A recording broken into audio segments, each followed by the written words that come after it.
Hello everyone, how are you all guys. तो चलिए start करते हैं। आज हम लोग देखने वाले हैं बहुत ही ज्यादा इंपॉर्टेंट टॉपिक, इलेक्ट्रोस्टैटिक अपना चैप्टर है। इलेक्ट्रोस्टैटिक चैप्टर का पार्ट नंबर 2 ऑलरेडी मैंने पार्ट नंबर 1 अपलोड कर दिया है, जिसमें हमने पहला एक थ्योरम पढ़ा था और गॉस लॉ क्या होता है, ठीक है, और जो गॉसियन सरफेस है वो क्या होता है, सारी चीजें हमने अच्छे से पढ़ा है, ठीक है। और ये आप देख रहे हो class 12 Maharashtra board new syllabus 2021, आप देख रहे हो न्यू इंडियन एरा। तो चलिए स्टार्ट करते हैं। आज हम लोग देखने वाले हैं बहुत इंपॉर्टेंट वाला चीज, ठीक है, जो टॉपिक है अपना।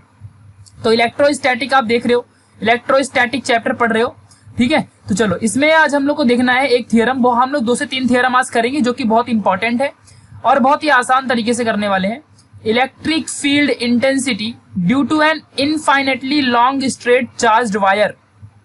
इसके वजह से अभी देखो, इसके पहले क्या था, इलेक्ट्रिक फील्ड। देखो सभी में हम लोग को इलेक्ट्रिक फील्ड इंटेंसिटी ही फाइंड करनी है, but electric field intensity due to, इसके पहले हमने स्फीयर के साथ फाइंड किया था। मतलब हमारे पास एक ऐसा स्फीयर था और इसके अगल बगल यहाँ पे चार्जेस थे, और इस चार्ज की वजह से जो भी, अगर मान लो यहाँ पे गॉसियन सरफेस ऐसे क्रिएट हुआ, इस चार्ज की वजह से एक फील्ड क्रिएट हुआ, और इस फील्ड में यहाँ पे जितना भी इलेक्ट्रिक फील्ड इंटेंसिटी रहेगी वो हमने फाइंड किया था। आज हम लोग को फाइंड करना है electric field intensity due to an straight charged wire. एक सीधा है और उसके अगल बगल चार्ज है, ऐसी चार्ज्ड वायर से हम लोग को क्या करना है, इलेक्ट्रिक फील्ड इंटेंसिटी फाइंड करनी है। ओके, तो आपको यहाँ पे कुछ चीजें दिख रही होंगी और इसको मैं पहले आपको समझा देता हूँ कि भाई ये है क्या चीज, ठीक है, ध्यान देना अच्छे से। तो यहाँ पे एक आपके पास वायर है, ये रही आपके पास एक यहाँ पे ऐसा सिलेंडर, ओके, और इस सिलेंडर के मिडल में आपके पास यहाँ पे ये एक वायर है, इस सिलेंडर के मिडल में एक इनफाइनाइट डिस्टेंस वाली वायर है, और इस सिलेंडर के अगल बगल इस तरह यहाँ पे पॉजिटिव चार्ज है, ठीक है, ध्यान देना अच्छे से, यहाँ पे पॉजिटिव चार्ज है, ठीक है। और इस वायर को हम लोग सेंटर समझेंगे, ठीक है, ऐसा कुछ है, आपको इमेजिन हुआ होगा।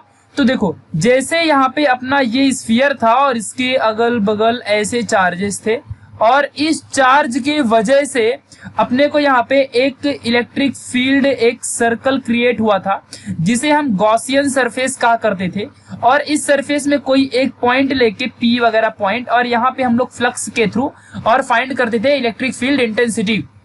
ओके, तो उसी तरह सिमिलरली आज हमने सिलेंडर लिया है, और इस सिलेंडर में ये देखो, अभी जो सिलेंडर है वो राउंडेड होता है और इसके चारों तरफ क्या होगा, क्रिएट होगा इलेक्ट्रिक फील्ड इंटेंसिटी। समझा कि नहीं अच्छे से, पूरे चारों तरफ। तो आपको इमेजिन करना है जस्ट इन चीजों को जो मैं बोल रहा हूँ, ठीक है। तो ध्यान देना बहुत ही अच्छे से, बहुत ही ज्यादा इंपॉर्टेंट कंसेप्ट है, ठीक है। तो यहाँ पे जो सर्कल क्रिएट होगा वो कुछ इस तरह, इसके पूरे सर्कल में अराउंड, मतलब इसके चारों तरफ कुछ ऐसे क्रिएट होगा। ध्यान देना कैसे, तो यहाँ से मान लो मैंने स्टार्ट किया, या इस तरह कुछ इसके अगल बगल ऐसा सर्कल क्रिएट हो रहा है, ठीक है, ऐसा आपको इमेजिन हो रहा होगा, ठीक है। ये इसके अगल बगल ऐसा कुछ सर्कल क्रिएट होगा, समझा होगा भी आपको अच्छे से, ठीक है। इसके अगल बगल यूं इस तरह कुछ सर्कल क्रिएट हुआ, ठीक है, ड्यू टू दैट चार्जेस, जो ये पॉजिटिव चार्जेस प्रेजेंट है, इन्हीं के वजह से कुछ इस तरह यहाँ पे एक सर्कल क्रिएट होगा इस अपने सिलेंडर के बगल में। जो मैंने रेड कलर में दिखाया है वो अपना एक्चुअल सिलेंडर है, और जो ब्लू कलर में ये दिखाया है ये अपना गॉसियन सरफेस है। Gaussian surface due to positive charges present on the cylinder, ठीक है। तो ये गॉसियन सरफेस है, अभी आपको समझा होगा।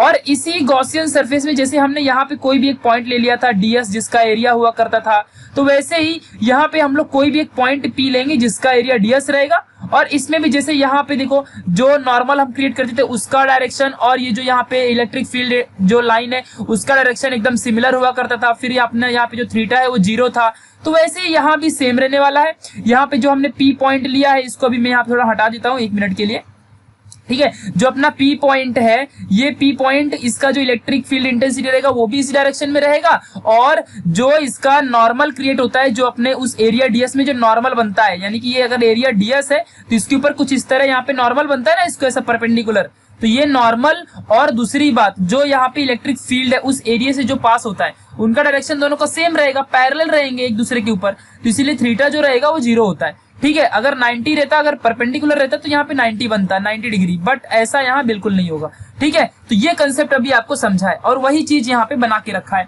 ठीक है। तो ये बहुत ही ज्यादा इंपॉर्टेंट कंसेप्ट था। अब यहाँ पे फटाफट हम सारी चीजों को फटाफट समझेंगे बहुत ही अच्छे से, ठीक है। तो अभी यहाँ पे जो पॉइंट P है, इसी पॉइंट के थ्रू हमें क्या फाइंड करना है, इलेक्ट्रिक फील्ड इंटेंसिटी। मतलब कोई सिलेंडर है, वो चार्ज सिलेंडर यूनिफॉर्मली चार्ज है, और उसके अगल बगल ये देखो यहाँ पे कुछ इस तरह, यहाँ पे एक सिलेंडर गॉसियन सरफेस फॉर्म हुआ है, और इसी गॉसियन सरफेस में हमने कोई भी एक पॉइंट P ले लिया, और इसी पॉइंट P के अलोंग हम लोग को इलेक्ट्रिक फील्ड इंटेंसिटी फाइंड करनी है। ओके, अभी आपके ब्रेन में चला गई होगी बात कि भाई फाइंड क्या करना था। तो नाउ कंसीडर करते हैं एन यूनिफॉर्मली जो है charge wire of infinite length having a constant linear charge density. यहाँ पे लैम्बडा है, ये लैम्बडा कुछ इस तरह, ये रहा कुछ इस तरह लैम्बडा है, जिसे हम कहते हैं linear charge density. Why linear charge, अब देखो यहाँ पे आपने सारी चीजें ऑलरेडी पढ़ी है, spherical charge density, linear charge density, ऐसी सारी चीजें आपने ऑलरेडी पढ़ी है, ठीक है। किसी चीज को हम लोग ऐसा सिग्मा से दिखाते हैं, किसी को लैम्बडा से दिखाते हैं, ठीक है, किसी चीज को गैमा से दिखाते हैं। तो ये जो डेंसिटी है, चार्ज डेंसिटी है, ये डेंसिटीज हमें यहाँ पे यूज करना है, जो कि हमने ऑलरेडी 11th में पढ़ा है। ओके चलो, तो यहाँ पे ध्यान देना, अभी ये लीनियर है ना पूरा एक वायर, तो यहाँ पे अभी हमने लैम्बडा ले लिया, लीनियर चार्ज डेंसिटी। और डेंसिटी क्या होती है, इसकी कल के लेक्चर में बताया था कि चार्ज अपॉन जो भी नीचे एरिया रहेगा, ठीक है। या फिर अगर लेंथ की बात कर रहे हैं हम लोग लीनियर की, तो यहाँ पे लेंथ आएगा, भाई कितने लेंथ में how much amount of charge is present.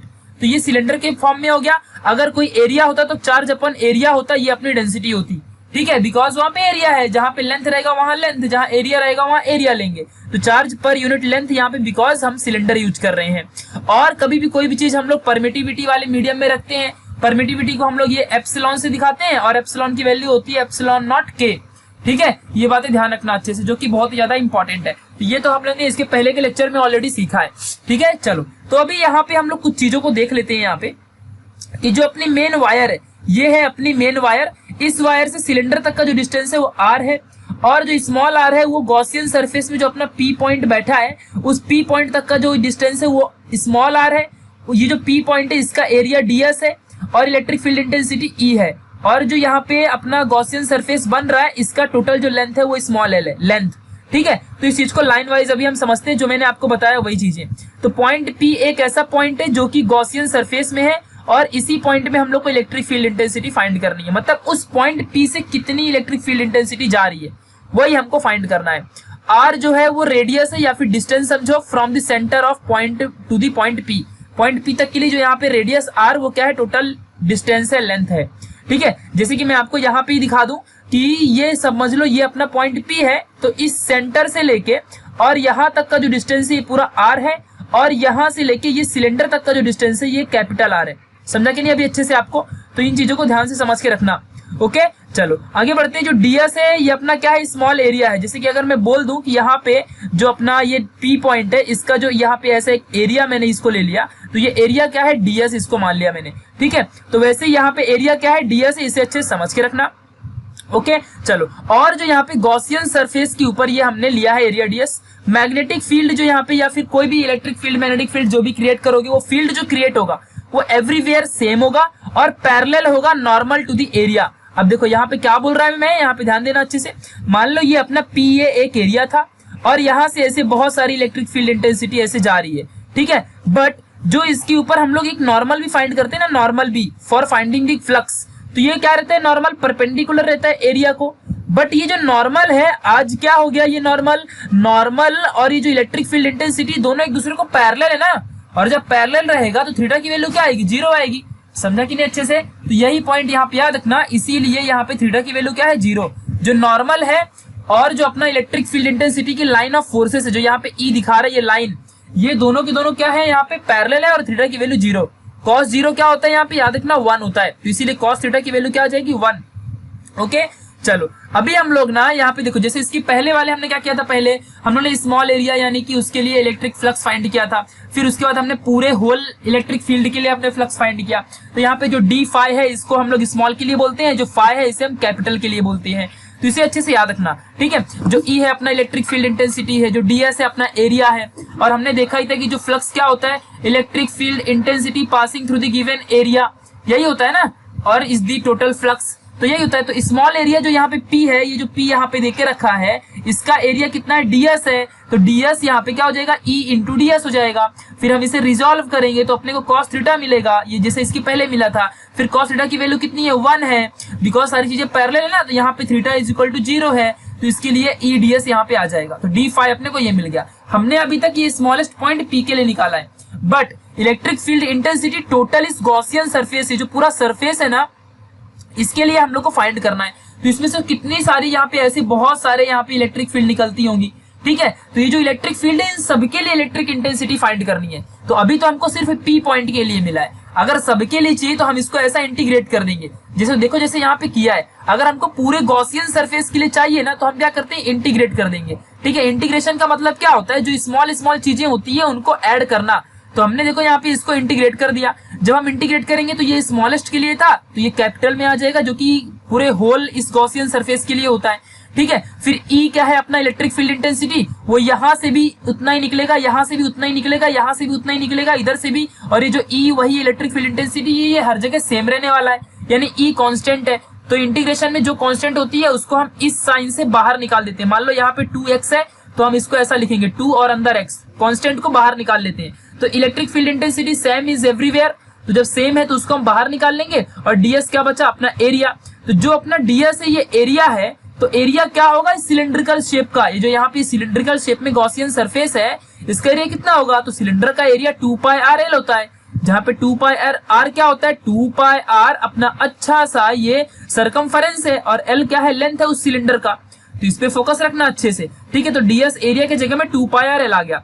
Now अभी हम कल ही हमने पढ़ा था कि we know that according to Gauss law क्या था, कि flux is equal to Q, यानी चार्ज अपॉन एप्सिलॉन नॉट, यही होता है ना। तो फाई के जगह में Q अपॉन एप्सिलॉन नॉट देखो यहाँ पे पुट कर सकता हूँ, इसके जगह में मैंने पुट कर दिया, कितना आसान सा है, E 2 पाई r l यहाँ पे आ जाएगा। Also electric field intensity due to linear wire, यहाँ पे जो लीनियर वायर था, यानी लीनियर चार्ज डेंसिटी लैम्बडा थी ना, Q अपॉन L रहती है। अगर यही स्फीयर में एरिया का होता तो Q अपॉन A होता, ठीक है। ये बातें आपको अच्छे से याद रखनी है, बट यहाँ पे लेंथ की बात है तो यहाँ पे Q अपॉन L रहेगा। तो अभी हम लोग Q यहाँ से वैल्यू निकाल सकते हैं, तो Q is equal to lambda L आ जाएगा ना, यहाँ से समझा। तो यहाँ पे देखो Q इज इक्वल टू, यहाँ पे Q की वैल्यू देके रखी है ये Q, तो इस Q की जगह में लैम्बडा L रख सकते हैं हम लोग, ये वाला, ठीक है, रख दिया। फिर उसके बाद यहाँ पे E की वैल्यू है, E की वैल्यू निकाल ली, और सारी जो lambda L upon 2 pi r l, ये 2 पाई r l हो गया, और ये एप्सिलॉन नॉट यहाँ पे रख दिया। फिर L L कैंसल, और जो मिला वो lambda epsilon naught 2 pi r, ये अपने को मिल गया। तो electric field intensity due to a point charges present on the cylindrical body, cylindrical wire, ठीक है, जो ये along the infinite charge wire है। तो यहाँ पे जो पॉइंट चार्ज P है, इसके अकॉर्डिंग जो अपनी इलेक्ट्रिक फील्ड इंटेंसिटी है वो क्या रहेगी, E, और किससे मिलेगी, lambda upon epsilon naught 2 pi r, जिसे हम क्या कह सकते हैं, लैम्बडा क्या है अपना, लैम्बडा अपना चार्ज, लीनियर चार्ज डेंसिटी है, क्या कहेंगे उसे, लीनियर चार्ज डेंसिटी, ठीक है। ये बात ध्यान रखना। और इसकी वैल्यू कितनी होगी, यहाँ पे इसकी value lambda is equal to Q upon L, ये फॉर्मूला याद रखना, 11th से ही पढ़ा है हमने, ठीक है। और ये अपना क्या है, गॉस लॉ है, फाई यानी जो यहाँ पे total flux is equal to charge upon epsilon naught, ठीक है, जिसे हम परमिटिविटी भी कहते हैं, ठीक है। तो इस चीजों को अच्छे से याद रखना, जो कि बहुत ज्यादा इंपॉर्टेंट था। गाइस अभी मैं आपको एक चीज यहाँ पे बता दूं कि हम लोग ने ये चीजें देखी, ठीक है, और हमने एक चीज ऑब्जर्व की कि ये जब प्लस चार्जेस है, तो अगर प्लस चार्ज है तो ये जो इलेक्ट्रिक फील्ड इंटेंसिटी है, ये टूवर्ड्स आउटवर्ड डायरेक्शन में क्या होता है, इलेक्ट्रिक फील्ड इंटेंसिटी निकलती है। यहाँ भी देखो, ये जो पॉजिटिव चार्जेस है, इसकी वजह से जो अपनी इलेक्ट्रिक फील्ड इंटेंसिटी, मान लो यहाँ पे कोई पॉइंट है, तो इलेक्ट्रिक फील्ड इंटेंसिटी सेंटर से ऐसे बाहर निकलती है, ठीक है, मतलब एक्सटर्नल साइड में। तो कभी भी याद रखना, जब कभी भी किसी भी चार्ज बॉडी में पॉजिटिव चार्ज होगा तो इलेक्ट्रिक फील्ड इंटेंसिटी आउटसाइड जाती है, और जब कभी भी माइनस चार्ज रहेगा ना ऐसा, तो इलेक्ट्रिक फील्ड इंटेंसिटी ऐसा इनसाइड आएगी, ठीक है। इस बातों को ध्यान रखना। तो वही चीज हमें यहाँ पे अभी देखना है थोड़ा सा, कि जब कभी भी यहाँ पे अपना चार्ज डेंसिटी है, अगर ये पॉजिटिव रहा, तो कभी भी अपना जो इलेक्ट्रिक फील्ड इंटेंसिटी का डायरेक्शन रहेगा वो कैसा रहेगा, वो आउटवर्ड रहेगा। और अगर समझ लो अपना जो चार्ज डेंसिटी है वो निगेटिव है, तो यहाँ पे इनवर्ड डायरेक्शन में अपना जो इलेक्ट्रिक फील्ड इंटेंसिटी है वो रहेगा। तो इस चीज को अच्छे से समझ लो। ये यहाँ पे जो अपना इलेक्ट्रिक फील्ड इंटेंसिटी, ये भी इलेक्ट्रिक फील्ड इंटेंसिटी, और ये दोनों भी इलेक्ट्रिक फील्ड इंटेंसिटी, ठीक है। इन दोनों में फोकस करना। जब पॉजिटिव चार्ज है तो ये कहा जा रहा है एक्सटर्नल, आउटसाइड में, जैसे स्फीयर का हुआ था, अभी सिलेंडर का भी हुआ, और अभी हमने इसके ऊपर एक अंदर एक ऐसी वायर डाल के भी देखा, ठीक है। और अगर मान लो नेगेटिव चार्ज है तो ये इनवर्ड अंदर की तरफ डायरेक्शन में इलेक्ट्रिक फील्ड इंटेंसिटी जाती है। तो इस चीज को थोड़ा याद रखना अच्छे से। चलो अभी हम लोग नेक्स्ट वाला अपना देखते हैं, जो कि बहुत ही इजी है और बहुत आसान सा भी थियरी है। बस आपको ना जितनी भी थियरीज है इनमें इतना ही याद रखना है कि phi is equal to Q upon epsilon naught एक कॉमन चीज है। दूसरी बात डेंसिटी पे फोकस रखना, ठीक है। और तीसरी बात हमको स्मॉल एरिया के लिए ऐसा निकाल लेने का, स्मॉल एरिया के लिए ये ds, और इसको इंटीग्रेट करके कैपिटल ऐसा करके ई साइड लेके और यहाँ पे ds। अगर आप सिलेंडर के लिए जा रहे हो तो यहाँ पे 2 पाई आर एल लेने का, अगर आप स्फीयर के लिए जा रहे हो तो 4 पाई आर लेने का। समझा कि नहीं अच्छे से, 4 पाई आर स्क्वायर स्फीयर के लिए। और बस इतना कर दिया। फिर ये जो यहाँ पे फाई है इसकी वैल्यू यहाँ पुट कर दो, और ऐसे ही ऐसे करके और सारी चीजें बस अपने आप निकल जाएगी। जैसे क्यू अपॉन एप्सिलॉन नॉट यहाँ पुट करोगे, फिर ई की वैल्यू निकाल दो, आपका आंसर आ गया। तो यही बस इतना ही करना है। अभी भी हमने सिलेंडर में वही किया है, ठीक है। तो ये बातें ध्यान रखना। चलो इस बार कुछ थोड़ा सा अलग सा हमको यहाँ पे यूज किया है हमने। तो electric field due to a charged infinite plane sheet, charged infinite plane sheet की बात की है। यानी आपके सामने एक प्लेन वाली शीट है और इसके ऊपर इनफाइनाइट पॉजिटिव चार्ज है, और इसी के अकॉर्डिंग हमको फाइंड करना है इलेक्ट्रिक फील्ड इंटेंसिटी, ठीक है, इसी शीट के अकॉर्डिंग। तो देखो हमने कैसा अरेंज किया है। एक आपके सामने पतरे टाइप का एक शीट है, कुछ इस तरह का सपोज एक शीट है, जिसमें ऐसे ऐसे पॉजिटिव चार्ज यहाँ पे रखे हुए हैं, ऐसे पॉजिटिव चार्ज हैं, ठीक है। तो अभी इसका दोनों तरफ से आपको ध्यान देना पड़ेगा, इसका बैक साइड और ये इसका फ्रंट साइड, दोनों पे आपको फोकस करना पड़ेगा, बैक साइड में भी और फ्रंट साइड में भी, ठीक है। दोनों तरफ से इसके क्या होंगे, पॉजिटिव चार्ज रहेंगे। तो इसके बैक साइड, ये जो बैक साइड है और ये जो इसका फ्रंट साइड है, फ्रंट और बैक दोनों में क्या होगा, गॉसियन सरफेस क्रिएट होगा। Because due to positive charges और एनी चार्जेस उसके अगल बगल एक इलेक्ट्रिक फील्ड क्रिएट होता है, जिसे हम गॉसियन सरफेस कहते हैं। तो इस जो ये अपना यहाँ पे शीट है, ये शीट को कैसे अरेंज किया है वो समझ लो पहले।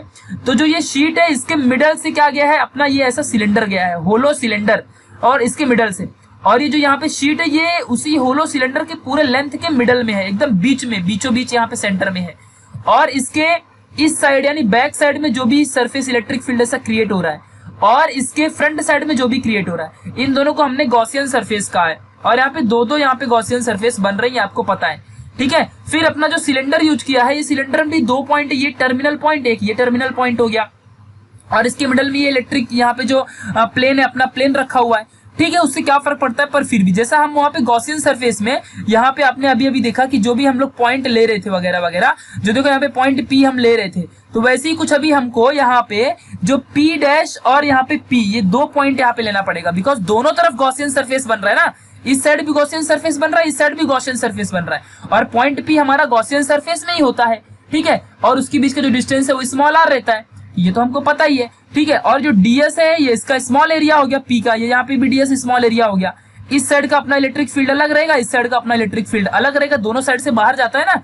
अभी आपने देखा ना, इधर पॉजिटिव तो इस साइड जाएगा इलेक्ट्रिक फील्ड, इधर पॉजिटिव तो इस साइड इलेक्ट्रिक फील्ड जाएगा, प्लस रहेगा तो बाहर बाहर दोनों जाते हैं। तो यहाँ भी देखो प्लस है बैक साइड में, तो इधर देखो इलेक्ट्रिक फील्ड इंटेंसिटी का डायरेक्शन आउटसाइड है, इधर भी अगर देखो बाहर जा रहा है तो इधर भी इलेक्ट्रिक फील्ड इंटेंसिटी का ई का वैल्यू आउटसाइड है। बट दोनों यहाँ पे पैरेलल है। जो पी अपना एरिया है, इस पी एरिया को, ये जो पी अपना एरिया है, इस पी एरिया को जो अपना इलेक्ट्रिक फील्ड इंटेंसिटी है वो दोनों साइड क्या है, एकदम नॉर्मल है। इस चीज को अच्छे से ध्यान रखना। ये जो पी है इसको देखो दोनों एकदम पैरेलल है, यहाँ पे नॉर्मल को पैरेलल है और इधर भी देखो नॉर्मल को पैरेलल है। इलेक्ट्रिक फील्ड इंटेंसिटी मान लो अगर ये एरिया है, इसके ऊपर का ये नॉर्मल हो गया और इसका डायरेक्शन कुछ ऐसा है, तो इलेक्ट्रिक फील्ड का भी डायरेक्शन ऐसा ही है। तो इस कंडीशन में थीटा क्या होता है, 0 होता है, इसे याद रखना। तो यहाँ पे दो साइड गॉसियन सरफेस बन रहा है, यानी कि अपने को दो बार एरिया मिलेगा, दो बार फ्लक्स मिलेगा। इस चीज को ध्यान रखना है, ठीक है। चलो तो अभी हम लोग धीरे धीरे सारी चीजों को समझते हैं बहुत अच्छे से। कंसीडर करो कि uniformly charge plane sheet with a surface charge density sigma. अभी इस बार देखो सिग्मा यूज किया है क्योंकि हमको अभी एरिया की यहाँ पे जरूरत है, वो भी चार्ज यहाँ पे जो प्लेन शीट है उसकी, जहाँ पे टोटल चार्ज डेंसिटी जो पॉजिटिव यहाँ पे चार्जेस है, ये पॉजिटिव चार्जेस का जो चार्ज डेंसिटी है वो सिग्मा से हमने दिखाया है, सिग्मा कहते हैं इसे। Electric field is perpendicular to the plane and directed towards outward. जो यहाँ पे इलेक्ट्रिक फील्ड होगा, ये ऐसा इलेक्ट्रिक फील्ड है इसके बाहर और ऐसा ऐसा जा रहा है। ये जो पूरा प्लेन है, मान लो ये पूरी प्लेन शीट है एक ऐसी, और इसके यहाँ पे पॉजिटिव ऐसे चार्जेस है, तो जो इलेक्ट्रिक फील्ड डायरेक्शन होगा वो इस तरह परपेंडिकुलर है इस प्लेन शीट को, चाहे किधर भी रहने दो उसका डायरेक्शन, चाहे इस साइड रहने दो चाहे इस साइड, बट वो परपेंडिकुलर रहेगा, किसको परपेंडिकुलर रहेगा? इस प्लेन शीट को।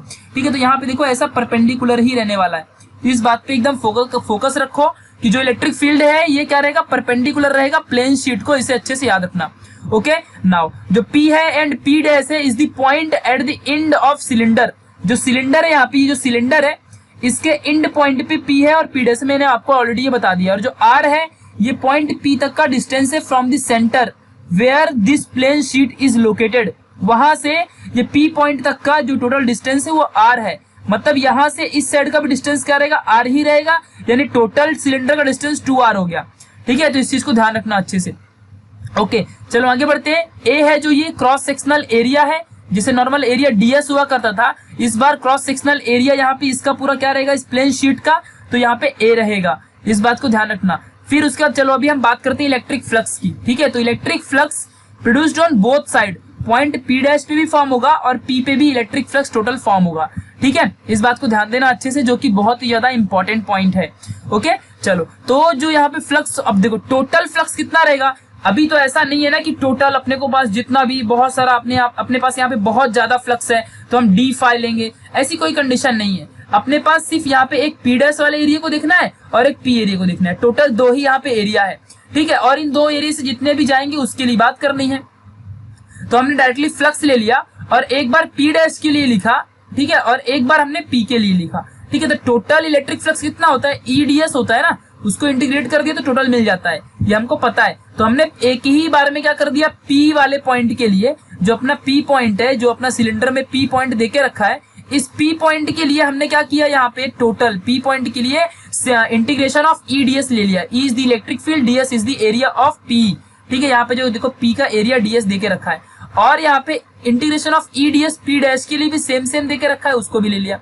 वी नो दैट कि थीटा 0 होगा, बिकॉज जो यहाँ पे इलेक्ट्रिक फील्ड इंटेंसिटी है E, और जो ये यहाँ पे नॉर्मल है इस एरिया के ऊपर, तो ये भी क्या है? परपेंडिकुलर है, तो इसीलिए यहाँ पे थीटा की वैल्यू 0, कॉस थीटा यहाँ पे क्या होगा? 1 हो जाएगा। ओके, फिर नाउ हमने इसको रिजोल्व किया तो EA cos थीटा आ जाएगा। DS की जगह में देखो A लिख दिया है, बिकॉज DS स्मॉल एरिया है और टोटल क्रॉस सेक्शनल एरिया कितनी है प्लेन शीट की? वो A है।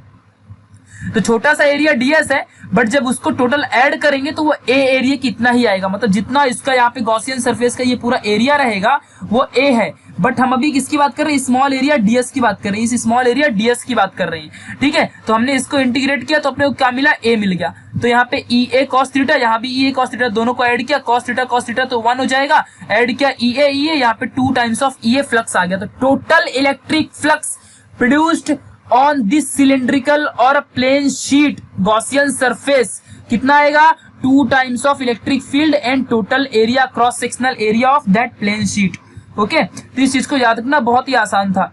ओके, आगे बढ़ते हैं। अभी हम लोग को ऑलरेडी पता है कि इलेक्ट्रिक चार्ज जो यहाँ पे डेंसिटी होती है वो Q/A होगी, यानी कि चार्ज अपॉन एरिया।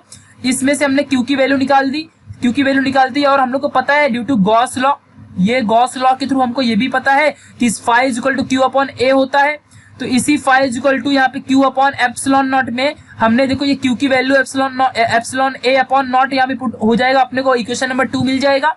फिर देखो यहाँ पे जो इक्वेशन नंबर 1 है इसका भी वैल्यू कितनी है? फाई है, और यहाँ पर भी फाई की वैल्यू कितनी मिली? सिग्मा A अपॉन एप्सिलॉन0। ये गॉस लॉ के थ्रू आया है।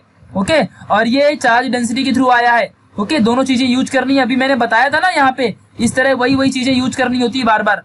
तो यहाँ पे देखो फाई इज इक्वल टू की एक ये वैल्यू मिल गई और फाई की यहाँ पे दूसरी वैल्यू अभी मिली जो हमको फ्लक्स के थ्रू। इन दोनों वैल्यू को इक्वेट करेंगे तो वहां से अपने को कितना मिल गया? 2EA, ये 2EA आ गया, और दूसरे फाई की वैल्यू कितनी है यहाँ पे? जो यहाँ पे सिग्मा A अपॉन एप्सिलॉन0 है, A से A कैंसिल हो जाएगा ना, ये जो A की वैल्यू है ये A की वैल्यू कैंसिल हो जाएगी, और E की वैल्यू कितनी मिलेगी? सिग्मा, यहाँ पे ध्यान देना अच्छे से, तो मैंने अच्छे से किया है, अच्छे से यहाँ पे A अभी कट किया, और सिग्मा 2 एप्सिलॉन0, और ये रही अपनी E की वैल्यू। तो E इज इक्वल टू अपने को ये मिला। तो ये होता है अपना इलेक्ट्रिक चार्ज, यहाँ पे जो इंटेंसिटी देके रखा है। ये बहुत ही ज्यादा इंपॉर्टेंट पॉइंट था गाइस, और बहुत ही छोटा सा चीज था, और इसके बेसिस पे एग्जाम में हमेशा क्वेश्चंस पूछते हैं। ये फॉर्मूला याद रखना। तो अगर किसी ने पूछा electric field intensity due to plane sheet और उसके मिडल से जो सिलेंडर जाता है, तो उसके लिए अपना इलेक्ट्रिक फील्ड इंटेंसिटी कितनी होगी? तो उसके लिए electric field intensity E is equal to sigma upon 2 epsilon होगी। आपको एक चीज सिखा दूं फिर से कि ये अपना एक प्लेन शीट है, प्लेन शीट के मिडल से अपना सिलेंडर गया है, सिलेंडर के दो टर्मिनल है, इसके लिए दो एरिया इस बार लेने पड़ेंगे, दो एरिया यहाँ पे हमको लेना पड़ेगा। यहाँ से जो मिडल पॉइंट है ये, इस मिडल पॉइंट से लेके इस पी पॉइंट तक का जो डिस्टेंस है वो आर है, इधर भी आर रहेगा, इधर भी आर रहेगा, यानी 2 times of R total distance हो गया सिलेंडर का। ठीक है, जो ये सिलेंडर गया है ना इस प्लेन शीट से उसका, और जो यहाँ पे ये एरिया है, ये इलेक्ट्रिक फील्ड इंटेंसिटी उससे जा रहा है उस एरिया से, और ये जो परपेंडिकुलर है इसको, तो ये दोनों पैरेलल है, देखो ना एक साथ, एक ये हो गया अपना इलेक्ट्रिक फील्ड इंटेंसिटी, और इसी के अलोंग अपना यहाँ पे जो नॉर्मल है, जो कि ये एरिया को नॉर्मल है वो भी जा रहा है, और यहाँ से इलेक्ट्रिक फील्ड इंटेंसिटी भी निकली है, ये जो अपनी इलेक्ट्रिक फील्ड इंटेंसिटी भी इसी जगह से निकली है, ये इलेक्ट्रिक फील्ड इंटेंसिटी हो गई, और ये जो है ये अपना नॉर्मल हो गया। तो ये दोनों एक ही लाइन में ना, तो जब दोनों पैरेलल है तो थीटा कितना रहेगा, यहाँ पे 0 आ जाएगा। समझा कि नहीं भाई? अगर मान लो आपके सामने यहाँ पे कोई भी एक प्रोटेक्टर है, और प्रोटेक्टर में आप लोग ऐसा यहाँ पे रखे हो, ऐसा, अब आप रोटेट ही नहीं कर रहे हो, आप ऐसा आपके सामने है, और जब आप रोटेट ही नहीं कर रहे हो, एक ही डायरेक्शन में सीधा सीधा हो, तो दोनों एक दूसरे में 0 रहेंगे ना। समझा कि नहीं अच्छे से? ये बातें ध्यान रखना, बहुत ही ज्यादा इंपॉर्टेंट है। ठीक है, चलो, तो ये बहुत ही ज्यादा एकदम पैरेलल, जब कोई भी चीज होती है पैरेलल ऐसी इलेक्ट्रिक लाइंस होती हैं, तो वो वहां पे थीटा क्या होता है, 0 रहता है। ठीक है, परपेंडिकुलर होता है तो थीटा क्या रहता है, 90 रहता। ठीक है, इस बात को ध्यान रखना। तो ये बहुत ही ज्यादा इंपॉर्टेंट पॉइंट था। हमने दोनों जगह का फ्लक्स निकाल लिया, टोटल फ्लक्स फाई लिया, और दोनों जगह को ऐड कर दिया, EA प्लस EA। ये EA कैसे आया, तो यहाँ पे फोकस कर लो थोड़ा सा। पहले हमने क्या निकाला था, यहाँ पे हमने स्मॉल एरिया में निकाला था। देखो, आप ना इसको एक चीज ऐसे भी सॉल्व कर सकते हो, छोटे से एकदम अच्छे तरीके से। एक और तरीका है, थोड़ा सा बता देता हूँ जल्दी। देखो, ये फाई हो गया, और टोटल कितना हो जाएगा यहाँ पे, एकदम डी फाई, ये किसके लिए हो गया, पॉइंट P वाले के लिए, यहाँ पे P वाले के लिए, और प्लस यहाँ पे डी फाई ये हो गया स्मॉल p डैश के लिए, दोनों के लिए फ्लक्स हो गया टोटल। डी फाई कितना होता है, एरिया ds ये हो गया, और ये भी क्या हो जाएगा, E, और यहाँ पे ds। ठीक है, फिर उसके बाद क्या हो जाएगा, जो E है ds के लिए अभी हम इसको इंटीग्रेट कर देंगे, तो E ds आ जाएगा। वही चीज फिर से करनी है, और आपको पता ही है E ds ये भी आ जाएगा। फिर इंटीग्रेशन में E बाहर निकाल लो, ds की जगह में क्या लिख दोगे, तो E बाहर चला जाएगा, और ds की जगह में A लिख दोगे। फिर यहाँ भी E बाहर गया, E यहाँ पे 2 टाइम्स ऑफ EA आ जाएगा। ठीक है, तो यहाँ से ऐड कर दोगे, 2 टाइम्स ऑफ यहाँ पे EA आ जाएगा। तो यही तरीका है आपको सॉल्व करने का। ये एक हो गया, और यहाँ पे टोटल 2 EA आ गया, जो कि हमने यहाँ से फाइंड किया था। फिर इसको वही क्या किया, गॉस लॉ लगाया, और गॉस लॉ में पुट कर दिया, चार्ज डेंसिटी लगाई, इसको भी पुट कर दी, दोनों को इक्वेट किया, ये करके E इक्वल टू वैल्यू आ गई। तो यही बार बार तो करना ही पड़ता है हमको, हमेशा चार्ज डेंसिटी और यहाँ पे गॉस लॉ, और जो हमको यहाँ पे फ्लक्स मिलता है, चाहे यहाँ पे अभी दूसरा मिला है, कहीं और कुछ और मिला था हमको स्फीयर में, और सिलेंडर में हमको कुछ और मिला था, तो सारे फ्लक्स को हमने यहाँ पे ऐसे ऐड कर दिया, और अपने को फाइनल सॉल्यूशन मिल गया। ठीक है, तो इस चीज पे फोकस रखना। नाउ अब बहुत ही ज्यादा important point, electric potential and potential energy हमको अच्छे से पढ़नी है। तो electric potential and potential energy में डिफरेंस क्या है, ये चीजें ध्यान देना। तो डिफरेंस तो कुछ नहीं, नॉर्मल है, पोटेंशियल की ही बात चल रही है। तो जब भी कभी भी वर्ड आपके सामने पोटेंशियल आता है, जब भी कभी भी आपके सामने पोटेंशियल वर्ड आता है, तो हमारे दिमाग में एक ही चीज क्लिक होती है कि भाई स्टोर्ड एनर्जी। क्या क्लिक होती है, स्टोर्ड एनर्जी। ठीक है, तो इस चीज को हमें अभी अच्छे से ध्यान देना है, बहुत ही अच्छे से हमको ध्यान देना। बस एक चीज, उससे पहले आपको एक चीज बताऊंगा कि पोटेंशियल एनर्जी क्या होती है इलेक्ट्रोस्टैटिक में। तो इलेक्ट्रोस्टैटिक पोटेंशियल एनर्जी क्या होती है, इसको पढ़ लो, फिर सारा कंसेप्ट समझाता हूँ। इलेक्ट्रोस्टैटिक जो पोटेंशियल एनर्जी है, इज द वर्क डन, ध्यान देना, अगेंस्ट, इस पॉइंट पे फोकस करना। अभी जब समझाऊंगा तो यही पॉइंट अपना मेन इंपॉर्टेंट रहेगा। तो electrostatic potential energy is the work done against electrostatic force to achieve a certain configuration of a charge in the given system. System point ध्यान देना। चलो इसी चीज को समझते हैं फटाफट, अभी बहुत ही अच्छे से सारी चीजों को समझेंगे। मान लो आपके सामने कोई चार्ज Q और दूसरा चार्ज ये भी Q, ये पॉजिटिव है और ये नेगेटिव Q है। ठीक है, ध्यान देना। तो इन दोनों के बीच में जब पॉजिटिव चार्ज नेगेटिव चार्ज आता है, तो अकॉर्डिंग टू कूलम्स, इन्होंने क्या बोला था कि इनके बीच में एक फोर्स क्रिएट होता है, जिसे हम कौन सा फोर्स कहते हैं, इलेक्ट्रोस्टैटिक फोर्स कहते हैं। कौन सा फोर्स कहते हैं इसे हम लोग, इलेक्ट्रोस्टैटिक फोर्स। और इसी फोर्स की वजह से ये दोनों अट्रैक्टेड होते हैं एक दूसरे की तरफ। ठीक है, तो मान लो कि इनको हमने एक ऐसे सिस्टम में रखा है, इनको हमने पूरे के पूरे, इस जो पूरा यहाँ पे पार्ट है, इसको हमने एक सिस्टम में रख दिया ऐसा। ठीक है, ये एक सिस्टम है, इस सिस्टम में हमने इस पूरे चार्ज को रखा है अच्छे से, ये दोनों चार्ज को एक सिस्टम में रखा है, इस बात को ध्यान रखना अच्छे से। ठीक है, चलो अब मान लो यहाँ पे यहाँ पे जो ये 2 दे के रखा है आपको, 2 चार्जेस, जरूरी थोड़ी है कि 2 ही चार्ज होंगे, बहुत सारे चार्ज हो सकते हैं मे बी, कितने भी चार्ज हो सकते हैं यहाँ पे, अपने को कुछ आइडिया नहीं है, ठीक है। तो कितने भी चार्ज होंगे, अनलिमिटेड या मतलब इनफाइनाइट चार्ज भी हो सकते हैं। तो ये जो पूरा सिस्टम है ना, ये जो अपना पूरा सिस्टम है, ध्यान देना अच्छे से, तो इस सिस्टम का कुछ ना कुछ तो पोटेंशियल एनर्जी होगी, बिकॉज इलेक्ट्रोस्टैटिक में हम क्या करते हैं, चार्ज एट रेस्ट, जो चार्जेस रेस्ट पे होते हैं, जो चार्जेस रेस्ट पे होते हैं इन्हीं चार्ज की स्टडी करते हैं। और जो चार्ज रेस्ट होते हैं यानी कि वो मूव नहीं करते, वो मूव करते हैं क्या, नहीं करते, इसका मतलब उनके अंदर कौन सी एनर्जी रहेगी, स्टोर्ड एनर्जी रहेगी, ठीक है। और जिस सिस्टम में वो रहेंगे उस सिस्टम का जो पोटेंशियल एनर्जी होगा वो मैक्सिमम होगा, समझा कि नहीं अच्छे से, यानी कि जो पोटेंशियल एनर्जी होगी वो इंक्रीज होगी, समझा कि नहीं अच्छे से। तो ये बहुत ही ज्यादा इंपॉर्टेंट पॉइंट है, ओके। चलो तो अभी हमको यही चीज समझनी है अच्छे से यहाँ पे, बहुत ही अच्छे से। तो ये प्लस क्यू माइनस क्यू के बीच में एक फोर्स था, इलेक्ट्रोस्टैटिक फोर्स ऑफ अट्रैक्शन, दोनों के बीच में भाई फोर्स ऑफ अट्रैक्शन है, ओके। चलो ठीक है, और ये सिस्टम है, यहाँ पे दो चार्जेस है, तो इसका जो भी पोटेंशियल एनर्जी रहेगा वो नॉर्मल इसका पोटेंशियल एनर्जी है, ओके ठीक है। नाउ अभी यहाँ पे ध्यान देना, अब यहाँ पे हम इलेक्ट्रोस्टैटिक पोटेंशियल एनर्जी की बात करेंगे, ओके। चलो ध्यान देना, मान लो कोई एक पॉजिटिव चार्ज है आपके सामने, बाहर है, आपके सिस्टम के बाहर है, अभी उसको सिस्टम में आने का है, ठीक है। तो ध्यान देना, जब ये क्या करेगा, जो पॉजिटिव चार्ज है, ध्यान देना बहुत ही ज्यादा इंपॉर्टेंट है। तो यहाँ पे फिर भी ये जो इलेक्ट्रोस्टैटिक फोर्स है ये हमेशा पॉजिटिव और निगेटिव के बीच में होता है, ये पॉजिटिव और निगेटिव के बीच में ही होता है। बट फिर भी हम लोग को पता है कि चार्जेस एक दूसरे को रिपल भी करते हैं और चार्जेस एक दूसरे को अट्रैक्ट करते हैं। तो पॉजिटिव चार्ज एक दूसरे को क्या करेंगे, रिपल करेंगे, रिपल अपने तरफ, मतलब रिपल दूर दूर फेंकेंगे, रिपल करेंगे, ठीक है। तो अगर मान लो कोई भी एक पॉजिटिव चार्ज इस सिस्टम में इंटर कर रहा है, ये सिस्टम के अंदर इंटर कर रहा है, कोई भी चार्ज अगर सिस्टम के अंदर इंटर कर रहा है तो आप लोग क्या करोगे, ध्यान देना अच्छे से। तो जैसे ये पॉजिटिव चार्ज इंटर करेगा तो हल्का सा ये जो निगेटिव चार्ज है इस पॉजिटिव चार्ज को फिर से अट्रैक्ट करेगा अपने तरफ। तो मतलब यहाँ पे जो ये पॉजिटिव चार्ज है इसने वर्क करेगा ना भाई, जब ये यहाँ से अंदर मूव करके जाएगा तो ये कुछ ना कुछ तो वर्क परफॉर्म करेगा कि नहीं करेगा, वर्क परफॉर्म, समझा कि नहीं अच्छे से। और ये जो पॉजिटिव चार्ज है ये इस इलेक्ट्रोस्टैटिक फोर्स जो यहाँ पे प्रोड्यूस हो रहा है इसके अगेंस्ट भी काम कर रहा है। व्हाई, बिकॉज ये इलेक्ट्रिक फोर्स इन पॉजिटिव और इन दोनों निगेटिव चार्ज के बीच में ही है। बट ये जो अपना यहाँ पे ये जो चार्ज आ रहा है ये फिर भी अंदर जा रहा है, अंदर मतलब देखो यहाँ पे पॉजिटिव और पॉजिटिव चार्ज रिपल करना चाहिए, लेकिन फिर भी ये positive charge due to this negative charges अंदर जा रहा है।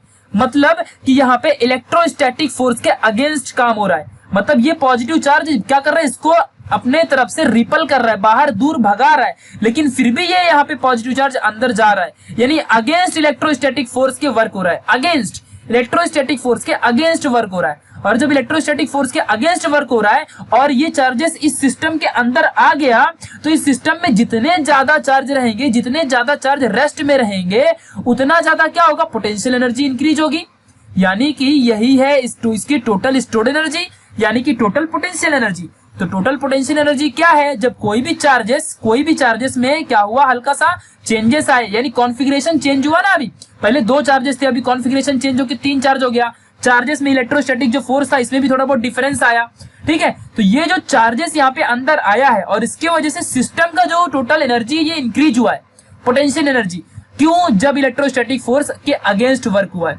तो फिर से अब इस चीज को एक बार जरा ध्यान दो कि इलेक्ट्रोस्टैटिक फोर्स यहाँ पे जो पोटेंशियल एनर्जी है is the total work done, यानी कि ये जो पॉजिटिव चार्ज है इसके तरफ से टोटल कितना वर्क डन हुआ, ठीक है। और किसके अगेंस्ट हुआ, ये electrostatic force due to this positive charge के अगेंस्ट हुआ, ठीक है। मतलब ये पॉजिटिव चार्ज इसको रिपल कर रहा है तभी भी ये अंदर गया due to this negative charge, ठीक है। और ये किसके अगेंस्ट काम हुआ, इलेक्ट्रोस्टैटिक की वजह से। और कुछ ना कुछ भाई इसमें इलेक्ट्रोस्टैटिक यहाँ पे जो वर्क है कुछ ना कुछ तो परफॉर्म हुआ रहेगा, और जब वर्क परफॉर्म हुआ तो कोई ना कोई फोर्स भी अप्लाई हुआ होगा। तो यस माय डियर, जो फोर्स था वो इलेक्ट्रोस्टैटिक फोर्स था, जो फोर्स था वो ये इलेक्ट्रोस्टैटिक फोर्स था, ठीक है। और ये इलेक्ट्रोस्टैटिक फोर्स जो यहाँ पे Fe मैंने लिखा है इसके अगेंस्ट वर्क हो रहा था, यानी कि इसके अगेंस्ट यहाँ पे वर्क हो रहा है, मतलब इसको नहीं चाहिए, इसके अगेंस्ट वर्क कर रहा था अपना ये पॉजिटिव क्यू चार्ज, ठीक है। और फिर भी इंटर कर गया। तो यही चीज यहाँ पे लिखी हुई है कि electrostatic potential energy is the work done against the electrostatic force to achieve a certain configuration of a charge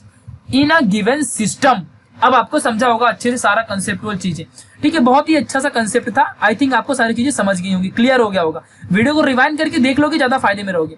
D you हमने इससे रिप्रेजेंट किया है potential energy of the system को डी यू से, change in potential energy. D W जो यहाँ पे है वर्क डन है, यानी विदाउट वर्क डन तो कोई चीज होने नहीं वाली है। तो ये था अपना अच्छा खासा सिस्टम, ठीक है। और सिस्टम के अंदर यहाँ पे दे पॉजिटिव चार्जेस, यहाँ पे ये पॉजिटिव नेगेटिव चार्जेस, और अपना एक दूसरा पॉजिटिव चार्ज यहाँ पे अंदर गया, ठीक है। तो यहाँ पे इसने अभी जब मूव किया होगा, वर्क डन परफॉर्म किया, तो इसने यहाँ पे कुछ डिस्प्लेसमेंट या डिस्टेंस भी कवर किया रहेगा, तो उसको हमने डी आर ले लिया। जो टोटल वर्क डन परफॉर्म किया उसको हमने डी डब्ल्यू ले लिया।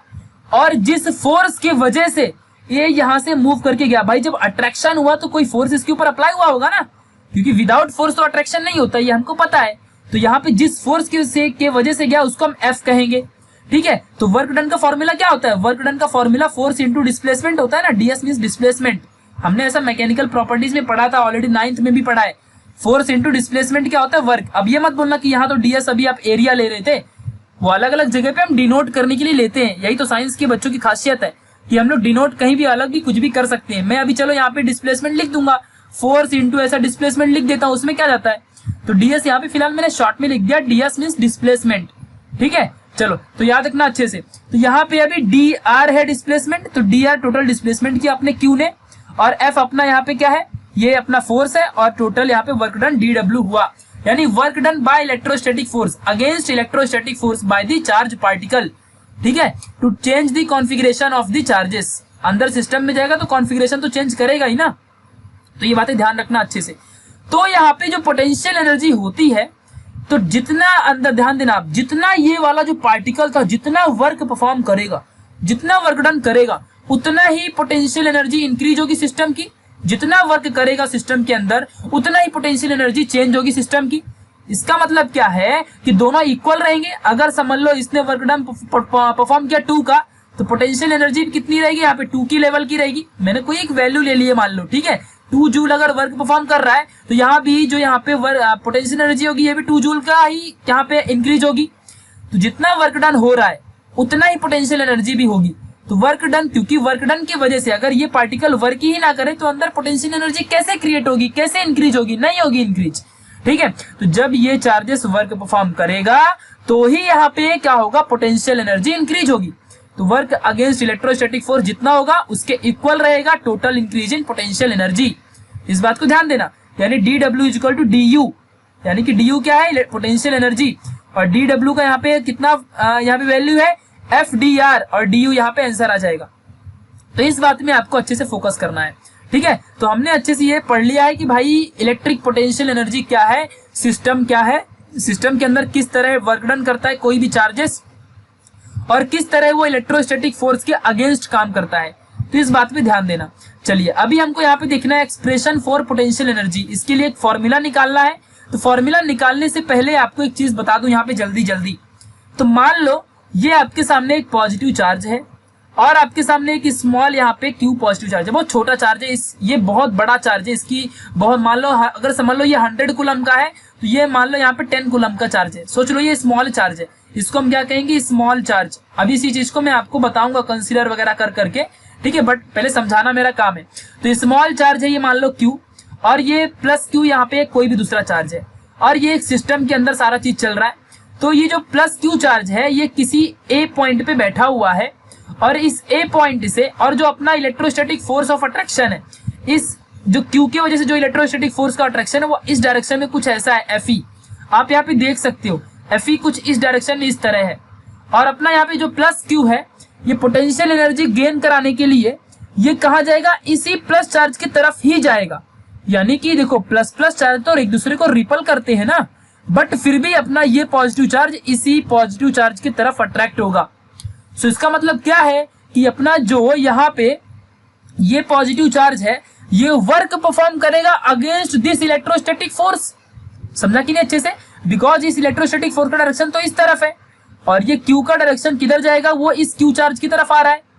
तो मतलब ये कुछ ना कुछ तो वर्क परफॉर्म करेगा ना भाई। मूव कर रहा है तो बिना काम की कैसे मूव करेगा? डिस्प्लेस तो होगा ना हल्का सा विद द सम फोर्सेस।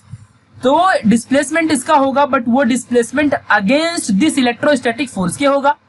समझे कि नहीं बात? एक बात और, जितना ये डिस्प्लेसमेंट करेगा टुवर्ड्स पॉइंट ओ, यानी ओरिजिन ओ की तरफ, एक पॉइंट है, कोई भी एक ओ पॉइंट है, इस पॉइंट की तरफ ये जो भी डिस्प्लेसमेंट परफॉर्म कर रहा है, मान लो वो dr डिस्प्लेसमेंट है, ठीक है, और एक कोई पॉइंट b है, a से a में जो चार्ज है वो ट्रेवल कर रहा है टुवर्ड्स b की तरफ, ठीक है, और यहाँ पे जितना उसने डिस्प्लेसमेंट किया वो dr है। हमने कंसीडर कर लिया कि r2 है जो ये यहाँ पे इस बड़े वाले पॉजिटिव चार्ज से और d के बीच का डिस्टेंस है, और जो r1 है ये o से लेके a तक का डिस्टेंस है। ऐसा कंसीडर कर लिया, ऐसे कोई फर्क नहीं पड़ता है, ठीक है। चलो, तो यहाँ पे जो ये प्लस क्यू है ये अगेंस्ट वर्क परफॉर्म करेगा दिस इलेक्ट्रिक, यहाँ पे जो इलेक्ट्रोस्टैटिक फोर्स ऑफ अट्रैक्शन है, और ये डिस्प्लेसमेंट करेगा by some value that is dr, और ये टुवर्ड्स किसके अट्रैक्ट हो रहा है, this positive plus capital Q charge, ये स्मॉल क्यू चार्ज उसकी तरफ अट्रैक्ट कर रहा है। और ये ऐसा नहीं होना चाहिए था, बट फिर भी ड्यू टू सम कॉन्फ़िगरेशन की वजह से, सम चार्जेस की वजह से सिस्टम के अंदर पोटेंशियल एनर्जी को इंक्रीज करने के लिए ये ऐसा अंदर की तरफ जा रहा है, due to some other charges, उनकी कॉन्फ़िगरेशन को चेंज करने के लिए अट्रैक्ट हो रहा है। बट वो अट्रैक्शन क्या है, against this electrostatic force.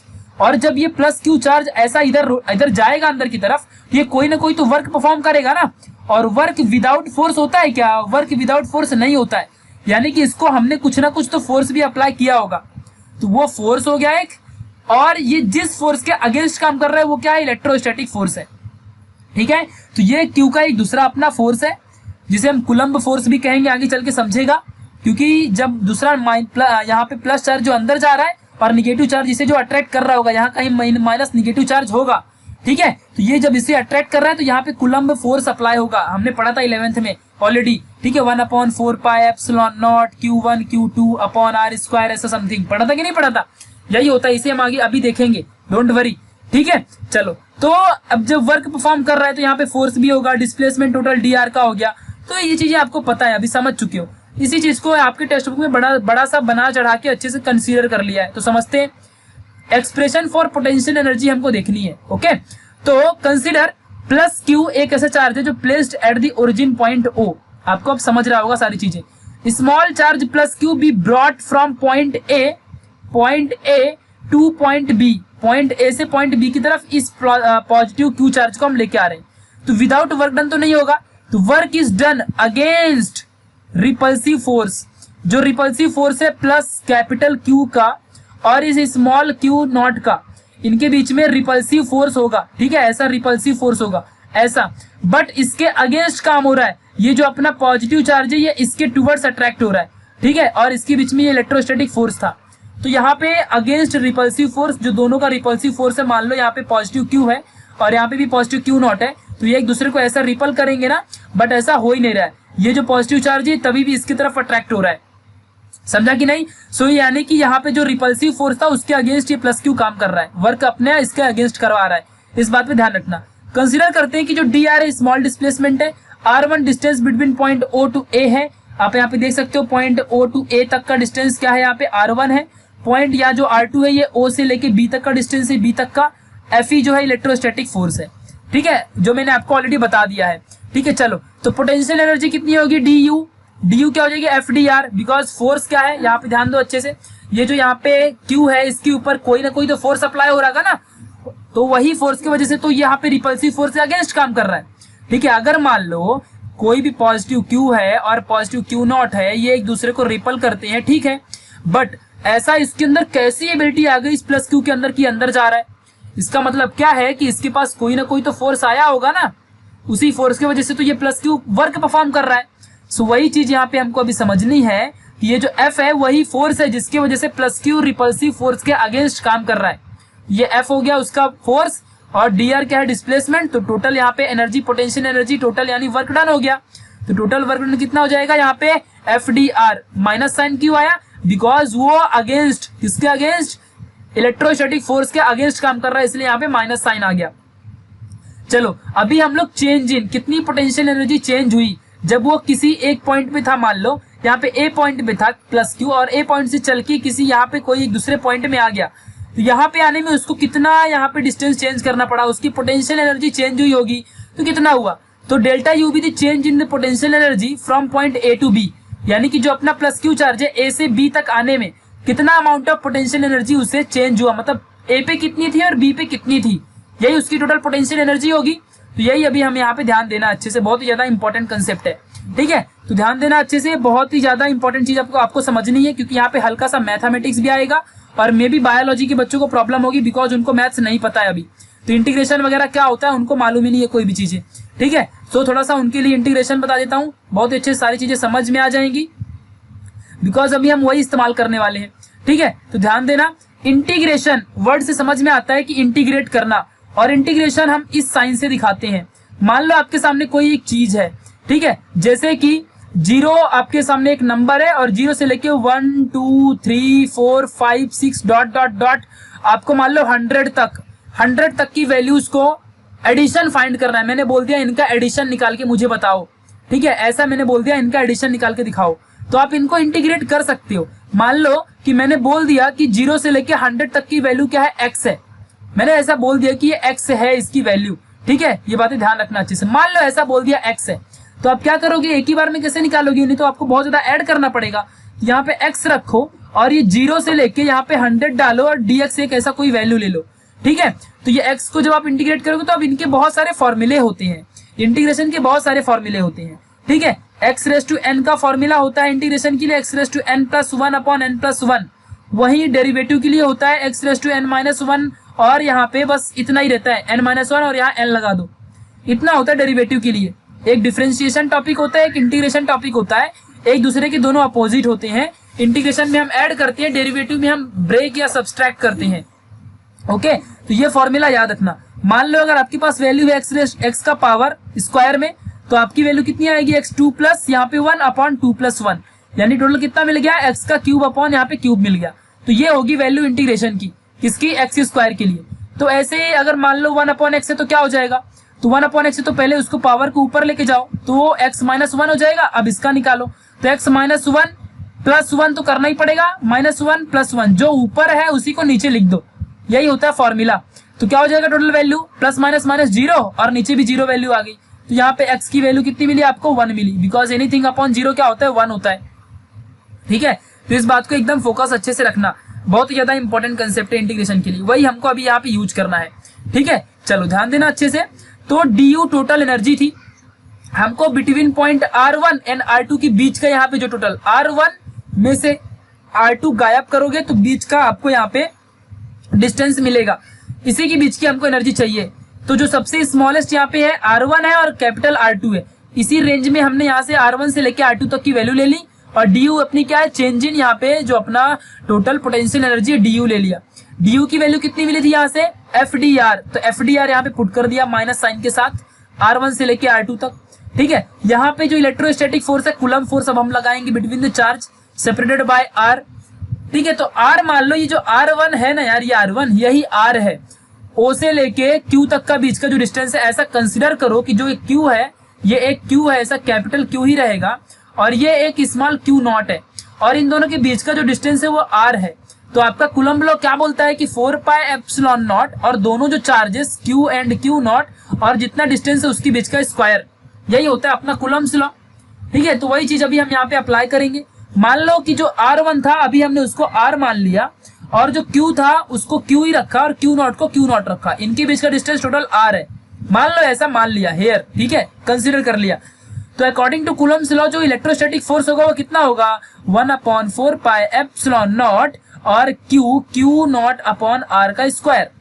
But in the vector form यहाँ पे हम उसकी यूनिट भी लिखते हैं, यूनिट वेक्टर, और यहाँ फिर माइनस साइन लगाते हैं, बिकॉज इलेक्ट्रोस्टैटिक फोर्स दोनों के अगेंस्ट काम कर रहा है, मैंने बोला था ना अगेंस्ट काम कर रहा है, चार्ज के Q0 के अगेंस्ट काम कर रहा है, इसलिए यहाँ पे R0 क्या है, यूनिट वेक्टर है, और R स्क्वायर तो अपना ये फॉर्मूला होता है, हम लोग को पता है, दो चार्जेस के बीच में यहाँ पे फोर्स होता है, फॉर्मूला होता है दो चार्ज के बीच में, और डिस्टेंस R है, 1/4πε0 कांस्टेंट नंबर है, तो ये चीज आपको मालूम है। अभी इसी चीज को यहाँ पे ध्यान देना अच्छे से।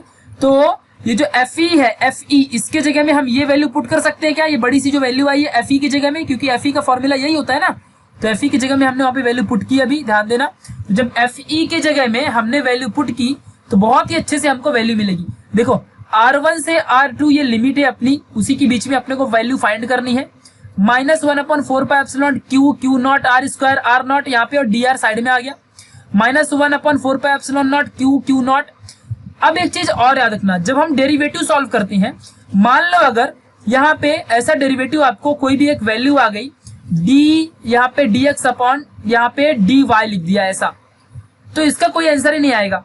अगर मान लो मैंने लिख दिया x प्लस 2 और डिफ्रेंशिएट फॉर y, तो इसकी वैल्यू आप सीधे क्या लिखोगे भाई, कांस्टेंट नंबर 0 आंसर आएगा। बट अगर मैं वहीं आपको दे दूं कि यहाँ पे मान लो आपके सामने एक आंसर है dx प्लस 2 और नीचे भी dx दे दिया, तो आप फिर इसको डिफ्रेंशिएट करोगे और इसका आंसर आएगा 3, 2 का 0 हो जाएगा, इसका आंसर आएगा 1। ठीक है, तो ये बातें ध्यान रखना। तो ऐसे सिमिलरली इंटीग्रेशन में होता है, मान लो यहाँ पे x प्लस 2 है और यहाँ पे एक 4 और वैल्यू है, ठीक है, और इसको ब्रैकेट देके और यहाँ पे dx लिखा हुआ है, तो जो dx से सिर्फ उनका ही इंटीग्रेशन सॉल्व होगा, बाकी ये 4 वगैरह सब कॉमन है, साइड ले लो। ठीक है, तो इसीलिए यहाँ पे 1/4 pi epsilon not q into Q not side में ले लिया, देखो यहाँ पे, और इंटीग्रेशन के अंदर ओनली r dr वाली वैल्यू को जितनी r है उनको ही अंदर रखा।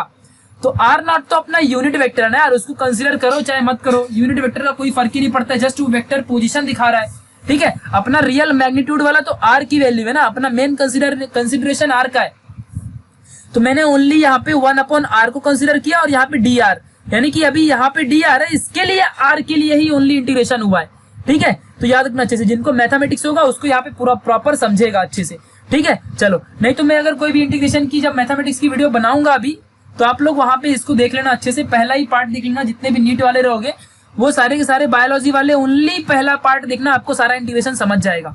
ठीक है, और ये अपने आप आ जाएगा। ठीक है, तो -1/4 pi epsilon not q into Q not r1 से लेके r2, और ये r स्क्वायर को मैं ऊपर लेके गया तो r का -2 बन गया और dr सेम। ठीक है, अभी इसको मैंने फॉर्मूला लगाया, देखो ये वाला फॉर्मूला x⁻n होता है, तो x⁻n+1/n+1 होता है।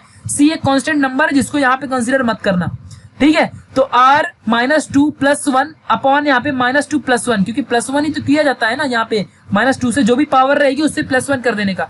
x⁻n है तो x⁻n+1, और जो यहाँ पे रहेगा ऊपर तो नीचे भी n+1, जो ऊपर रहेगा वही नीचे, तो यहाँ पे -2 + 1 ऊपर तो नीचे भी -2 + 1 मतलब -1 होता है, तो x-1 ऊपर आ जाएगा और नीचे भी -1, बट x-1 क्या होता है 1/x, और ये माइनस साइन, तो -1/x आ गया ना, देखो यहाँ पे, तो -1/r मैंने x के को लेके दिखाया है, आप यहाँ पे x की जगह में r ले लो तो -1/r मिल जाएगा। फिर यहाँ पे जो ये वैल्यू देके रखी है ना, तो ये आपकी वैल्यू पता है किसके लिए, ये वैल्यू है आपके डेफिनेट इंटीग्रल के लिए। डेफिनेट इंटीग्रल एक टॉपिक होता है, यानी एप्लीकेशन ऑफ इंटीग्रेशन, वो उसका टॉपिक होता है। ठीक है, तो इसमें क्या करते हैं, मान लो अगर आपका इंटीग्रेशन x है और x का मान लो स्क्वायर, x का स्क्वायर, और मैंने बोला 2 से लेके 4 तक ऐसी वैल्यू है, यहाँ पे जो वैल्यू होती है लिमिट होती है, इसको हम लोअर लिमिट कहते हैं और इसको हम अपर लिमिट कहते हैं।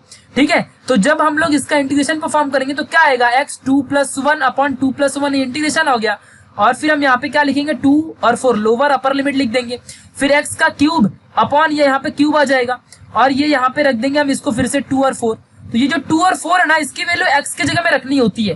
कैसे रखोगे, तो 1/3 तो कॉमन, और x का क्यूब की जगह में 2 से 4। चलो अब इस देखते हैं इसको कैसे सॉल्व करने का। पहले 4 पुट करने का, तो 4 का क्यूब फिर माइनस किया जाता है, ये फॉर्मूला होता है, और फिर 2 रखने का उसका क्यूब, और यही अपना आंसर है। आगे सॉल्व कर दो, 4 का क्यूब करो, 2 का क्यूब करो, माइनस करो, आंसर मिल जाएगा। समझा कि नहीं, तो ऐसे इसको सॉल्व किया जाता है, ये डेफिनेट इंटीग्रल होता है। वही चीज हमको यहाँ सॉल्व करनी है, r1 r2 लगाना है। ठीक है, तो देखो पहले r की जगह में r2 रखूंगा तो वहां पे 1/r2 आ जाएगा, फिर r1 रखूंगा तो 1/r1 आ जाएगा, और ये माइनस साइन और ये minus sign, minus minus plus करके यहाँ पे देखो प्लस कर दिया। समझा कि नहीं अच्छे से, तो पहले r2 पुट किया अपर लिमिट, फिर लोअर लिमिट, और बीच में दोनों के माइनस कर देने का, ये होता है अपना डेफिनेट इंटीग्रल। ये आप लोग पढ़ोगे आपके मैथमेटिक्स 2 में दिया है, जिसको मैथ्स नहीं है वो यहाँ पे 1-2 बार इसी को बार देख लो, ऑटोमेटिक समझ जाएगा। ठीक है, चलो, तो ये है अपना यहाँ पे फाइनली, यहाँ पे अभी अपने को आंसर आया, ये देखो ऐसा कुछ, ये d यहाँ पे डेल्टा u, यही अपने को आंसर अभी मिला है। ठीक है, 1/r2 - 1/r1, जहाँ पे r2 और r1 दोनों क्या थे, डिस्टेंस थे, हमको पता है। ठीक है, तो टोटल जो वर्क डन है between a and b, total work done between a and यहाँ पे जो b है, दोनों a पॉइंट और b पॉइंट के बीच में टोटल वर्क डन जो है, वो उसकी जितनी पोटेंशियल एनर्जी होगी उसकी इक्वल ही रहेगा ना। वर्क डन भाई एनर्जी की इक्वल ही होता है पोटेंशियल। ठीक है, तो इक्वल रहेगा, तो टोटल कितना हो यहाँ पे वर्क डन है 1/4 pi epsilon not Q not 1/r2 - 1/r1, यही मिला। 1 से 2 बार जरूर देखोगे तो आपको समझ जाएगा अपने आप ही। ठीक है, नाउ अब ये आपको यही आपका फॉर्मूला हो गया। ठीक है, इसको याद रखना अच्छे से, ये आपका फॉर्मूला हो गया, इसे अच्छे से फोकस रखना, ये आपका मेन फॉर्मूला है, इसको अच्छे से एकदम ध्यान रखना, बहुत ज्यादा इंपॉर्टेंट ये आपका फॉर्मूला हो गया। ठीक है, चलो अब एक नई कंडीशन है आपके सामने, कंसिडर करते हैं। मान लो जो आर की वैल्यू इनफाइनाइट है, मतलब प्लस क्यू तो यहां रखा है, बट इसके इनफाइनाइट डिस्टेंस में प्लस क्यू नॉट रखा है। इनफाइनाइट डिस्टेंस में अपने को पता ही नहीं कितना डिस्टेंस है, मतलब अभी आर ले लेते हैं बट आर अभी मालूम ही नहीं है, तो आर हमने इनफाइनाइट ले लिया, इन्फिनिटी में रख दिया। तो इन्फिनिटी में तो इलेक्ट्रोस्टैटिक फोर्स क्या होता है, जीरो होता है ना, हमको पता ही है। तो फिर मतलब कैसे इसके अगेंस्ट रिपल्सिव फोर्स क्रिएट होगा, तो नहीं क्रिएट होगा। तो कुछ चीजें कंसीडर करते हैं यहाँ पे। हमने ऐसा माना कि R2 क्या है, R है मान लो, Q की जगह में Q1 ले लिया, Q नॉट की जगह में मान लो Q2 ले लिया, R1 की जगह में यहाँ पे हमने इन्फिनिटी ले लिया, और इन सारी वैल्यू को यहाँ पे पुट किया। ये जो अपने को अभी वैल्यू मिली है इसमें हमने पुट किया, ठीक है। तो अपने को ध्यान देना क्या मिलेगा, ठीक है। तो U is equal to 1/4πε0, Q की जगह में क्या रखूंगा Q1, Q नॉट की जगह में क्या रखूंगा Q2, ठीक है। फिर यहाँ पे ब्रैकेट में 1/R2 की जगह में क्या रखूंगा, R2 की जगह में R मान लिया, माइनस R1 की जगह में क्या रखूंगा, यहाँ पे R1 की जगह में इन्फिनिटी। अब यहाँ पे थोड़ी चीजें आपको पता होनी चाहिए, 1/4πε0 Q1 Q2, 1/R तो ये ऐसे ही रहेगा, 1/R ऐसे ही रहेगा, और 1/इन्फिनिटी क्या होता है, जीरो होता है। तो 1 माइनस 1/R माइनस जीरो हो गया। आपकी टेक्स्ट बुक में ये चीज दी ही नहीं है, डायरेक्टली दे दिया है। और फिर इसके बाद डायरेक्टली ये इक्वेशन आ जाएगा, 1/R का यहाँ पे R, Q1 Q2 और 1/4πε0 U क्या है, एनर्जी है, पोटेंशियल एनर्जी। तो ये रहा टोटल पोटेंशियल एनर्जी का main equation at the infinite distance of the plus Q not. तो इसके लिए ये रहा ऐसा पोटेंशियल एनर्जी का आपका पूरा प्रॉपर एक्सप्रेशन, ठीक है। और ये एग्जाम में 4 मार्क्स को 100% पूछता है। पोटेंशियल एनर्जी का ये एक्सप्रेशन, ये डायग्राम के साथ आपको 100% पूछेगा, चाहे जो भी हो जाए। बहुत ही ज्यादा इंपॉर्टेंट कंसेप्ट है ये, इसे याद रखना। इसके यूनिट को देख लेते हैं जल्दी जल्दी। यूनिट ऑफ पोटेंशियल एनर्जी ये देखते हैं सबसे पहले। तो ऐसा यूनिट जो पोटेंशियल एनर्जी की होती है वो जूल होती है, आपको पहले से ही पता है। और 1 जूल क्या होता है, 1 joule is the energy stored in a moving charge of 1 coulomb through a potential difference of 1 volt. तो ये होता है अपना जो 1 जूल है, इसका डेफिनेशन याद रखना। और यूनिट एनर्जी जो होती है इसका इलेक्ट्रॉन वोल्ट। इलेक्ट्रॉन वोल्ट ये एक और यूनिट है जिसमें से इलेक्ट्रॉन चार्ज की वैल्यू होती है 1.6 इंटू 10⁻⁹। इसे याद रखना पड़ेगा आपको, ये कांस्टेंट नंबर होता है और ये वोल्ट आ गया, ठीक है। तो 1 इलेक्ट्रॉन वोल्ट में इलेक्ट्रॉन की वैल्यू होती है, इलेक्ट्रॉन की चार्ज जो इलेक्ट्रॉन है और उसके ऊपर जो निगेटिव चार्ज है इसकी वैल्यू कितनी होती है, 1.6 इंटू 10⁻⁹। तो 1.6 इंटू 10⁻⁹ जूल टोटल हो जाएगा 1 इलेक्ट्रॉन वोल्ट। अदर यूनिट भी है यहाँ पे। अगर मान लो बोल दिया 1 MeV, 1 EV मतलब होता है 1 M मतलब होता है मेगा, और मेगा को हम कैसे बोलते हैं 10⁻⁶ समझना, और माइक्रो को 10⁻⁻6 समझना, ठीक है। और किलो, के मीन्स किलो मतलब 10⁻³ समझना, ठीक है। तो इन चीजों को याद रखना। अगर मान लो मेगा इलेक्ट्रॉन वोल्ट है तो इसका मतलब क्या, इलेक्ट्रॉन का मतलब होता है 1.6 इंटू 10⁻⁻⁹।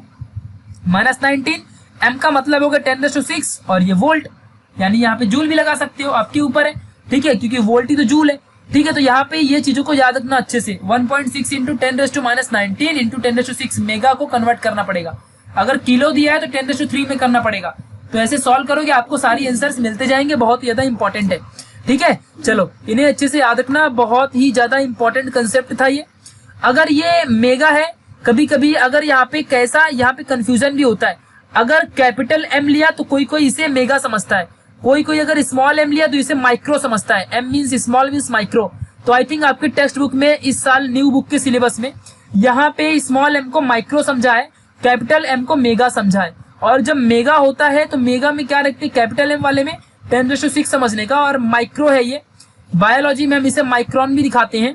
तो ये 10⁻⁻6 होता है, इसे अच्छे से याद रखना, ठीक है। तो ये स्मॉल m क्या है, ये माइक्रो है, हम लोग यहाँ पे 10⁻⁶ यूज करेंगे। तो 1.6 इंटू 10⁻⁹ में 10⁻⁶ ऐड करेंगे तो 1.6, ये नीचे का बेस सेम है यहाँ पे। जब नीचे का बेस सेम तो पावर एड -19 -6 कितना हो जाएगा, यहाँ पे बहुत ही अच्छे से याद रखो, मेगा। अच्छा ठीक है, तो यहाँ पे 10 और ऐड करो -25 आएगा, ये मेगा के लिए हो गया। बट ये जो m है ना, इसको मिली पे आई थिंक कन्वर्ट किया, ये फिर से इसने यहाँ पे ले लिया, स्मॉल m मिली है, ठीक है। तो ये आपके ऊपर है, मतलब ये कभी भी कुछ भी लेता है। तो माइक्रो इलेक्ट्रॉन वोल्ट ऐसा इसको रियल में कंसीडर करना चाहिए माइक्रो के लिए, और कैपिटल मेगा के लिए मेगा इलेक्ट्रॉन वोल्ट, और ये स्मॉल m है जो ये मिली है, ठीक है। तो मैं फिर से यहाँ पे अच्छे से लिख देता हूँ, micro electron volt, mega electron volt. आपको कंफ्यूजन नहीं होगा, ये बुक को फॉलो ही मत करो। और यहाँ पे स्मॉल m है और ये इलेक्ट्रॉन वोल्ट यानी कि ये होगा मिली, ये मेगा और ये माइक्रो। ठीक है, दोनों के लिए याद रखना। इसके लिए 10⁻6 लेने का और ई की वैल्यू तो आपको पता ही है कितनी रहेगी, 1.6 इंटू 10⁻19। ये मेगा है, इसके लिए 10 यहाँ पे 6 लेना। ये मिली है 10⁻3 लेना। इनके लिए सॉल्व करना है आपको। ठीक है, तो ये चीजों को याद रखो और मल्टीप्लाई कर लो, सारा आंसर अब आपको परफेक्ट आएगा। अब देखो जरा यहाँ पे 10⁻3 अगर यहाँ पे आप लगाते हो, ये मिली है, स्मॉल एम को यहाँ पे मिली समझो। अगर इसको आप मिली समझते हो तो आपको आंसर मिलेगा। ठीक है, तो आपको परफेक्ट आंसर आ जाएगा। ठीक है, चलो तो मिलेंगे नेक्स्ट वाली वीडियो में, तब तक के लिए बाय। बहुत ही अच्छा वीडियो था और कंसेप्चुअल वीडियो था, तो इसे अच्छे से देखो, बहुत ज्यादा फायदे में रहोगे। ठीक है, सभी लोग को शेयर करना। मिलेंगे नेक्स्ट वाली वीडियो में, तब तक के लिए बाय।